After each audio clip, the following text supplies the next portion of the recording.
नमस्कार दोस्तों, स्वागत है आपका अपने YouTube चैनल पर। दोस्तों उम्मीद आप स्वस्थ होंगे, मस्त होंगे, अपने पढ़ाई में व्यस्त होंगे। दोस्तों जैसा कि आप लोगों को पता है, हम लोग सामान्य अध्ययन का प्रैक्टिस सेट शुरू किए हुए हैं, जो कि स्टैटिक्स क्वेश्चन होता है। ये सभी एग्जाम के लिए काफ़ी ज़्यादा इंपॉर्टेंट है, खास करके जो बिहार दरोगा का एग्जाम होने वाला है और सिविल कोर्ट और पटना हाई कोर्ट का भी एग्जाम होने वाला है। तो ऐसे में आप जितना ज़्यादा रिविजन कीजिएगा और उतना आपके लिए फायदा होने वाला है। जितना रिविजन कीजिए उतना, क्योंकि स्टैटिक्स क्वेश्चन है तो ये क्वेश्चन बदलता है नहीं, बार बार रिपीटेशन इसका होते रहता है। तो इसीलिए आप इसे शुरू से अंत तक देखा कीजिए और रिविजन करते रहिए। और इस वीडियो को लाइक शेयर जरूर कर दीजिए। अभी तक आप हमारे चैनल को सब्सक्राइब नहीं किए तो सब्सक्राइब करके घंटी दबा लीजिए, ताकि आने वाली वीडियो का नोटिफिकेशन आपको आसानी से मिल सके। और इसका पीडीएफ अगर आपको प्रैक्टिस के लिए चाहिए तो आप हमारे टेलीग्राम ग्रुप से जुड़िए, वहाँ आपको पीडीएफ और महत्वपूर्ण जानकारी उपलब्ध कराई जाती है। उसका लिंक आपको डिस्क्रिप्शन में दे दिया गया है। और इससे पहले जितने भी इसका सेट कराया गया है, अगर नहीं देख पाए तो उसके प्ले लिस्ट का लिंक जो है डिस्क्रिप्शन में दे दिया गया है, तो उसे भी जाकर जरूर देखें और हमारे चैनल से बने रहिए। चलिए, ज़्यादा टाइम नहीं गवाते, इस वीडियो को शुरू करते हैं। तो आइए दोस्तों, हम लोग टेस्ट नंबर 20 का पहला क्वेश्चन देखते हैं। कहता है समझौता ज्ञापन क्या है। समझौता ज्ञापन जिसे MOU भी कहा जाता है कि पद्धति सर्वप्रथम किस वर्ष शुरू की गई थी। कहता है समझौता ज्ञापन जो है, इसकी पद्धति सर्वप्रथम किस वर्ष शुरू की गई थी। यह किया गया था 1987-88 में। कब? 1987-88 में। सी नंबर से आंसर हो जाएगा। कहता है राष्ट्रीय वनीकरण एवं पारिस्थितिकी विकास बोर्ड की स्थापना जो है भारत सरकार द्वारा कब की गई है। तो इसकी स्थापना जो किया गया है, ये किया गया है 1992। कब? 1992 में। बी नंबर से आंसर हो जाएगा 1992। चलिए आगे कहता है रेखी समिति का संबंध निम्नलिखित में से किससे है। रेखी समिति जो है, इसका संबंध किससे है। तो इसका संबंध आपको प्रत्यक्ष कर से किससे, वो प्रत्यक्ष कर से रेखी समिति का संबंध है। राष्ट्रीय महिला कोष की स्थापना किस पंचवर्षीय योजना में किया गया था। कहता है कि राष्ट्रीय महिला कोष की स्थापना जो किया गया था, किस पंचवर्षीय योजना के दौरान किया गया था। तो यह किया गया था 8वीं पंचवर्षीय योजना के दौरान। सी नंबर से आंसर होगा 8वीं पंचवर्षीय योजना। निम्नलिखित में से किस मंदिर में 12 मीटर ऊंचा एक शिखर है, जो भारतीय मंदिर निर्माण में शिखर का प्रथम उदाहरण है। तो ये जो है, इसका आंसर हो जाएगा आपको दशावतार मंदिर, जो कि देवगढ़ में स्थित है। तो ए नंबर से आंसर हो जाएगा। कहता जलोढ़ मिट्टी में किसकी उपलब्धता सर्वाधिक होती है। जलोढ़ मिट्टी जो है, इसमें सर्वाधिक उपलब्धता किसकी होती है। तो ये पोटास की, किसकी? पोटास की। बी नंबर से आंसर हो जाएगा पोटास। कहता माउंट हेरिट किसकी सबसे ऊंची चोटी है। तो माउंट हेरियट जो है, आपको सबसे ऊंची चोटी जो है, यह है दक्षिण अंडमान का। किसका? दक्षिण अंडमान का। बी नंबर से आंसर होगा दक्षिण अंडमान। ब्रह्मणी एवं वैतरणी निम्न में से किसकी सहायक नदी है। ब्रह्मणी और वैतरणी जो है, ये निम्नलिखित में किसकी सहायक नदी है। तो यह है आपको महानदी की, किसकी? महानदी की सहायक नदी है। बी नंबर से आंसर हो जाएगा। आगे कहता निम्नलिखित में से कौन सुमेलित नहीं है। ध्यान रखिएगा, कौन सुमेलित नहीं है। एक तरफ दर्रा दिया गया और दूसरी तरफ राज्य दिया गया, इसमें कौन सुमेलित नहीं है आपको बताना है। तो यहाँ जो सुमेलित नहीं है, चांगला दर्रा जो है, यह मेघालय में स्थित नहीं है, ये सुमेलित नहीं है। बाकी आपको जोजिला दर्रा जम्मू कश्मीर में स्थित है, सही है। रोहतांग दर्रा जो है आपको हिमाचल प्रदेश में, और बोमडीला दर्रा ये आपको अरुणाचल प्रदेश में है। लेकिन ये जो आपको सी नंबर गलत है, जो सुमेलित नहीं है, सॉरी, सी नंबर से आंसर हो जाएगा, जो कि गलत दिया गया, सुमेलित नहीं है। चलिए आगे बढ़ते हैं। कहता है कि जल में आर्सेनिक की मात्रा में वृद्धि से कौन सा रोग होता है। कहता है जल में आर्सेनिक की मात्रा में जो वृद्धि होती है, तो इससे कौन सा रोग होता है। तो इससे जो रोग होता है आपको ब्लैकफुट नामक रोग होता है। केंद्रीय प्रदूषण नियंत्रण बोर्ड का मुख्यालय कहाँ स्थित है। केंद्रीय प्रदूषण नियंत्रण बोर्ड जो है, इसका मुख्यालय नई दिल्ली में। कहाँ? नई दिल्ली में स्थित है। ए नंबर सेंस होगा नई दिल्ली। आगे कहता बहमनी राज्य में अमीर ए जुमला क्या है। बहमनी राज्य में अमीर ए जुमला किस विभाग द्वारा, सॉरी दोस्तों, कहता किस विभाग से संबंधित है। बहमनी राज्य में अमीर ए जुमला किस विभाग से संबंधित था। तो ये जो संबंधित था आपको अर्थ विभाग का अध्यक्ष। बी नंबर से आंसर हो जाएगा। सनकादि संप्रदाय से संबंधित संत निम्न में से कौन है। तो यह है आपको निम्काचार्य। ए नंबर से आंसर हो जाएगा। चलिए आगे कहता है सर्वप्रथम दिल्ली में दिल्ली के अमीरों का दमन करने वाला सल्तनतकालीन शासक कौन था। कहता सर्वप्रथम दिल्ली के अमीरों को दमन करने वाला सल्तनतकालीन शासक कौन था। तो ये था आपको इल्तुतमिश। कौन? इल्तुतमिश। बी नंबर से आंसर होगा इल्तुतमिश। चलिए आगे कहता है, आगे सुमेलित करने के लिए कहा गया है। जो सूची 1 में मठ दिया गया है और सूची 2 में वो स्थान दिया गया जहाँ वो स्थित है, तो इसको मिलन करना है। आइए देखते हैं। कहता है कि ये जो हेमिस मठ जो ये कहाँ स्थित है, हेमिस मठ आपको लद्दाख में, कहाँ, लद्दाख में है, तो ये आपको 3 से मिल जाएगा। और तावांग मठ जो है आपको अरुणाचल प्रदेश में है, 1 से मिल जाएगा। और बोधि मठ आपको बोध गया में है, तो ये आपको 4 से मिल जाएगा। और नामग्याल मठ जो है ये आपको धर्मशाला में है, तो 2 से मिल जाएगा। इस प्रकार 3 1 4 2 3 1 4 2 3 1 4 2 यहाँ सी नंबर से आंसर हो जाएगा। चलिए आगे है, आगे कहता है अशोक के किस शिलालेख में धम्म या फिर धर्म की व्याख्या की गई है। कहता है अशोक का वह कौन सा शिलालेख है जिसमें धम्म या फिर धर्म की व्याख्या की गई है, तो ये है आपको 11वां शिलालेख में, डी नंबर से आंसर होगा 11वां। रेशम बनाने की तकनीक का विकास सर्वप्रथम किस देश में हुआ है। रेशम बनाने का तकनीक जो है इसका विकास सर्वप्रथम किस देश में हुआ है, तो ये हुआ चीन में, कहाँ, चीन में, बी नंबर से आंसर हो जाएगा चीन में। चलिए आगे है, आगे कहता है सविनय अवज्ञा आंदोलन, क्या है, सविनय अवज्ञा आंदोलन के दौरान सरोजिनी नायडू ने कहाँ पर नमक डिपो पर धावा बोलने के लिए सत्याग्रहियों का नेतृत्व किया है, तो इसका सही आंसर हो जाएगा आपको धरसाना में, कहाँ, धरसाना में, बी नंबर से आंसर होगा धरसाना। कहता है क्या चोलों के शासनकाल में निम्नलिखित में से कौन एक ब्राह्मणों का संगठन था। कहता चोलों के शासनकाल में निम्नलिखित में से कौन ब्राह्मणों का एक संगठन था, तो इसका सेंस होगा सभा जो था एक ब्राह्मणों का संगठन था चोल शासकों में, डी नंबर सेंस होगा सभा। आइए, कहता कि 1857 की क्रांति तथा संबंधित स्थान को सुमेलित कीजिए। कहता 1857 की क्रांति जो दिया हुआ था उसके स्थान और क्रांतिकारी का नाम दिया गया, तो आपको उसको मिलान करना है। तो लियाकत अली खान, ये लियाकत अली खान जो थे ये कहाँ से नेतृत्व कर रहे थे, तो ये कर रहे थे आपको इलाहाबाद से, कहाँ से, इलाहाबाद से, तो ये आपको 4 हो जाएगा। और खान बहादुर खां आपको बरेली से, तो ये आपको 3 हो जाएगा। और अजीमुल्लाह आपको फतेहपुर से कर रहा था, तो 1 हो जाएगा। और बेगम हजरत महल लखनऊ से कर रहा था, तो ये आपको, तो यहाँ लखनऊ 2 से मिल जाएगा। तो इस प्रकार से आंसर 4 3 1 2 4 3 1 2 हो जाएगा, तो डी नंबर यहाँ से आंसर हो जाएगा, सुमेलित आपको हो जाएगा, तो डी नंबर से आंसर हो जाएगा।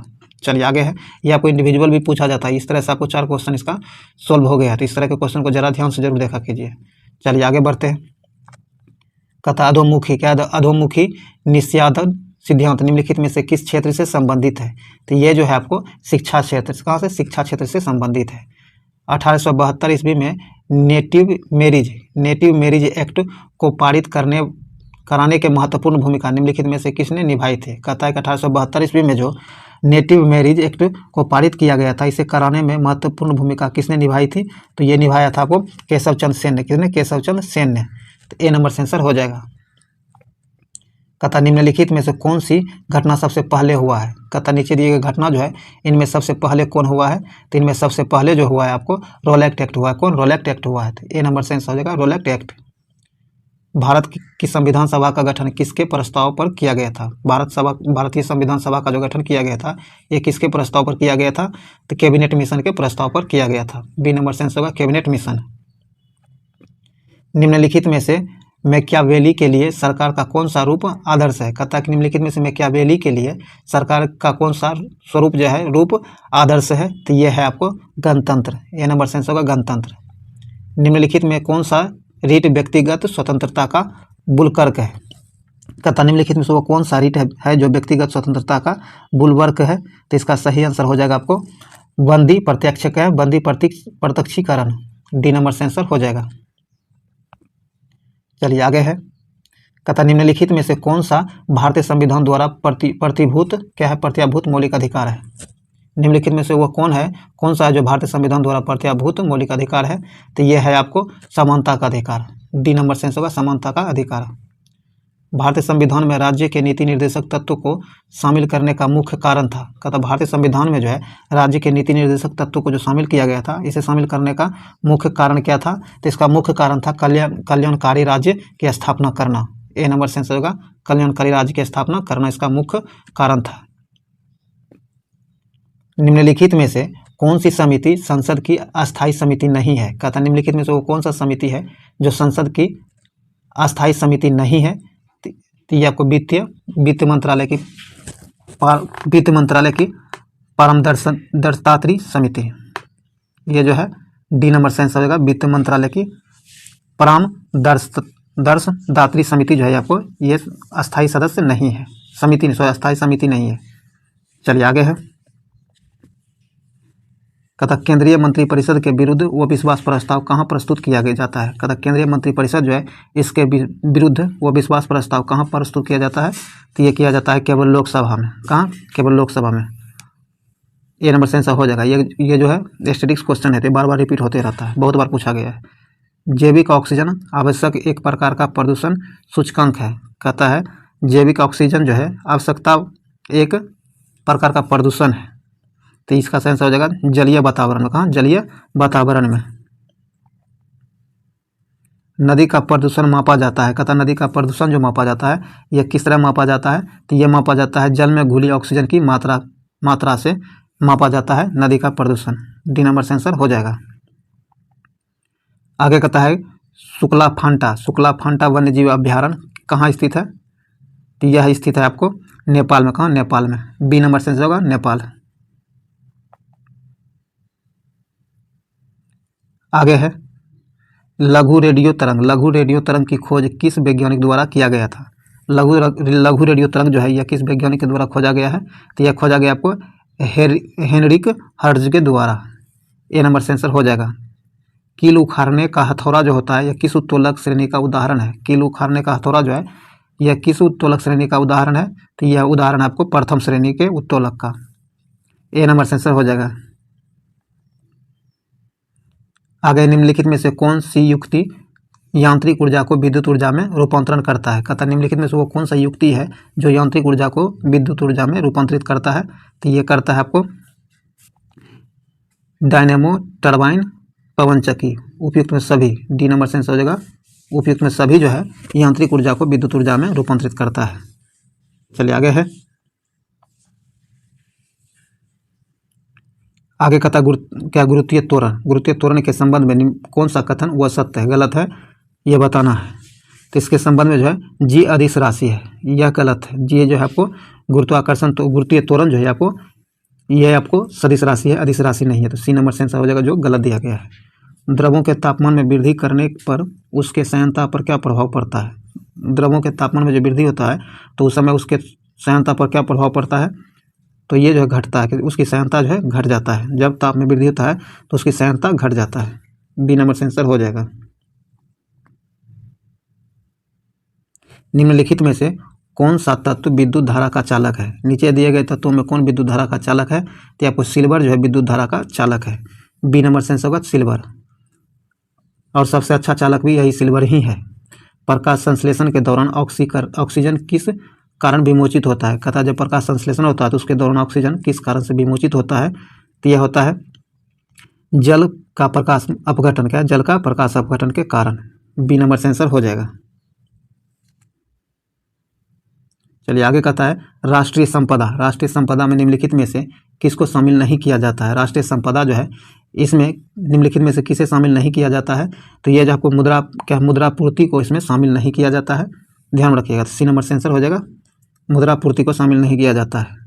कहता बंदी की दुविधा शब्द निम्नलिखित में से किससे संबंधित है, तो ये जो संबंधित आपको क्रीड़ा सिद्धांत के अंतर्गत स्थितियों में से एक है, तो यहाँ आपको डी नंबर सेंसर हो जाएगा। चलिए आगे कहता है यूएनडीपी। क्या है? यूएनडीपी का बहुआयामी निर्धनता सूचकांक कितने प्रतियों से मिलकर बना है। कहता है यूएनडीपी जो है इसकी बहुआयामी निर्धनता जो है सूचकांक कितने प्रतियों से बनी हुई है, तो इसका सही आंसर हो जाएगा आपको, तो ये 10 प्रतियों से। सी नंबर सेंसर होगा 10। मनुष्य के जीव के किस भाग में कड़वाहट की संवेदना होती है। मनुष्य का जीव जो है इसके जीव के किस भाग में कड़वाहट की अनुभूति होती है, तो ये होता है आपको पिछले भाग में, जीव के पिछला भाग में। बी नंबर सेंसर हो जाएगा। आगे निम्नलिखित में से कौन सा एंजाइम प्रोटीन को पेप्टोन में बदलता है। कहता निम्नलिखित में से वो कौन सा एंजाइम है जो प्रोटीन को पेप्टोन में बदलता है, तो ये पेप्सिन। कौन? पेप्सिन। सी नंबर सेंसर होगा पेप्सिन। निम्नलिखित में से कौन सा विटामिन हमारे शरीर में सबसे तीव्र से बनता है। हमारे शरीर में वह कौन सा विटामिन है जो सबसे तीव्र गति से बनता है, तो यह बनता है vitamin D. C number sensor होगा विटामिन डी। निम्नलिखित में से किस भाग में पाचक एवं श्वसन नलियां क्रॉस करती है। कहता निम्नलिखित में से वो कौन सा भाग है जिसमें पाचन एवं श्वसन नलियाँ क्रॉस करती है, तो ये करता है ग्रासनी में। ए नंबर से आंसर हो जाएगा। आगे रक्त में मूत्राम्ल के उच्च स्तर के कारण निम्नलिखित में से कौन सा रोग होता है? सॉरी दोस्तों, कहता रक्त में मूत्राम्ल के उच्च स्तर के कारण जो रोग होता है वो कौन सा रोग है? इसका सही आंसर हो जाएगा गाउट रोग होता है। सी नंबर से आंसर हो जाएगा। आँख का वह कौन सा भाग है जिसमें वर्णक होता है जो किसी व्यक्ति की आँखों का रंग निश्चित करता है? तो यह भाग है आपको आइरिस। कौन? आइरिस। सी नंबर से आंसर हो जाएगा आइरिस। और यही आइरिस जो है आपको मानव में प्रकाश की मात्रा को नियंत्रित करता है, ध्यान रखिएगा। चलिए आगे कहता है गोलकृमि एक मानव परजीवी है। कहता है गोलकृमि जो है एक मानव परजीवी है जो निम्न में से किस में पाया जाता है? तो ये आपको क्षुद्रांत्र में पाया जाता है। क्षुद्रांत्र में पाया जाता है। ए नंबर से आंसर हो जाएगा। तो दोस्तों जो भी वस्तुनिष्ठ प्रश्न था स्टैटिक्स का ये समाप्त हुआ। अब आइए हम लोग कुछ स्मरणीय तथ्य देख लेते हैं, जो कि काफ़ी ज़्यादा, ये पूरा वीडियो काफ़ी ज़्यादा इंपॉर्टेंट है, इसे मिस नहीं किया कीजिए, प्रत्येक दिन जरूर देखा कीजिए। और इससे पहले जितने भी हुआ है अगर नहीं देखें तो वो सारे वीडियो का प्लेलिस्ट जो आपको डिस्क्रिप्शन में दे दिया गया उसे जाकर जरूर देखें। और इसके रिवीजन के लिए PDF आप लेना चाहते हैं, डाउनलोड करना चाहते हैं तो हमारे टेलीग्राम ग्रुप को ज्वाइन कीजिए, जिसका लिंक डिस्क्रिप्शन में दे दिया गया है। आइए कहता है श्री संप्रदाय, ये जो है वैष्णव संतों द्वारा स्थापित मत है। तो आइए देखते हैं। कहता है कि श्री संप्रदाय रामानुजाचार्य और विशिष्टा द्वैतवाद। ब्रह्म संप्रदाय जो है ये आपको माधवाचार्य के द्वारा दिया गया था। और ये द्वैतवाद है। रुद्र संप्रदाय विष्णु स्वामी के द्वारा दिया गया था ये, और ये शुद्ध द्वैतवाद है, ध्यान रखिएगा। सनकादि संप्रदाय जो है ये निम्बकाचार्य के द्वारा दिया गया और ये द्वैतवाद है। ये जो आपको ये सारे ध्यान में जरूर रखिएगा, 1 से 2 बार देख लीजिए, ध्यान में रहेगा। एग्जाम में अपने जैसे ही ऑप्शन आएगा तो आप पकड़ लीजिएगा। आइए अब कुछ प्राचीन मंदिर एवं उनके निर्माणकर्ता दिया गया है, तो उसे हम लोग देखते हैं। तो कोणार्क का मंदिर जो है, कोणार्क का सूर्य मंदिर, इसे नरसिंहदेव प्रथम ने बनवाया था। कौन? नरसिंहदेव प्रथम ने बनवाया था कोणार्क के सूर्य मंदिर को। कांची का कैलाश मंदिर जो है इसे नरसिंह वर्मन द्वितीय के द्वारा बनाया गया था। ध्यान रखिएगा, कोणार्क का सूर्य मंदिर जो है नरसिंहदेव द्वितीय के द्वारा प्रथम के द्वारा बनवाया गया था। और कांची का कैलाश मंदिर नरसिंह वर्मन द्वितीय के द्वारा बनवाया गया था। उसके बाद कहता है मामल्लपुरम का तट मंदिर जो है ये आपको नरसिंह वर्मन द्वितीय के द्वारा ही बनवाया गया था। एलोरा का कैलाश मंदिर जो है ये बहुत बार पूछा जाता है। कोणार्क और एलोरा जो है ये बहुत बार पूछा जाता है। कैलाश मंदिर जो है आपको एलोरा का कैलाश मंदिर कृष्ण प्रथम के द्वारा बनवाया गया था। पुरी का जगन्नाथ मंदिर चोल शासक गंगदेव के द्वारा बनवाया गया था। ओडिशा का लिंगराज मंदिर जो है ये आपको आयाति केसरी के द्वारा बनवाया गया था। तो मुख्य रूप से अब ये कोणार्क और ये एलोरा और ये जगन्नाथ के पुरी का जगन्नाथ मंदिर, ये तीनों आप मुख्य रूप से ध्यान में रख लीजिएगा, बाकी को ध्यान में जरूर रखिएगा। तो चलिए इस वीडियो को यहीं समाप्त करते हैं। उम्मीद है वीडियो आपके लिए यूजफुल रहा होगा। अगर रहा है यूजफुल आपके लिए तो आप इसे लाइक शेयर जरूर कर दीजिए अपने दोस्तों के साथ, ताकि मैक्सिमम लोगों तक पहुंच सके। और लाइक जरूर कीजिए ताकि हमें भी आपके लिए मोटिवेशन मिले काम करने के लिए और अच्छे से अच्छे वीडियो लाने के लिए। अगर आपको इसमें कोई भी कमी समझ में आता है तो आप कमेंट बॉक्स में कमेंट जरूर करें ताकि उसमें सुधार किया जा सके। तो चलिए इस वीडियो को यहीं समाप्त करते हैं। मिलते हैं अगले वीडियो में, तब तक के लिए जय हिंद।